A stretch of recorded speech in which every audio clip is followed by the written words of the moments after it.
আসসালামু আলাইকুম। ও দাদিমা, কেমন আছেন? ওয়াহ, আলাইকুমুসসালাম বাবা। আল্লাহ ভালো রেখেছেন। দাদিমা, সারা জীবন কি শুধু চরকাই ঘুরালেন, নাকি খোদাকেও জানার চেষ্টা করলেন? আরে বাবা, এই চরকার মধ্যেই তো আমি আমার খোদাকে চিনতে পেরেছি। সেটা কিভাবে দাদিমা? কি আশ্চর্য! তাহলে বলেন দেখি, আল্লাহ মওজুদ আছেন কিনা? দেখো বাবা, যতক্ষণ আমি এই চরকা চালাতে থাকি ততক্ষণ এটা চলতে থাকে,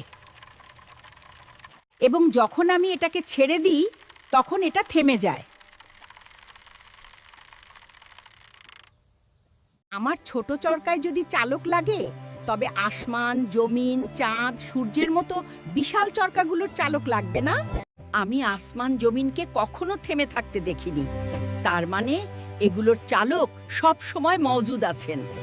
আচ্ছা বলুন দেখি, আসমান জমিনের চালক একজন নাকি দুজন? একজন।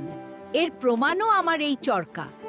যদি দুজন চালক হতো আর একজন আমার উল্টো দিকে চালাতে চাইতো, তবে চরকাটি ভেঙেই যেত। ঠিক বলেছেন, আসমান জমিনের চালক একজনই, আল্লাহ। আমরা বুঝতে পেরেছি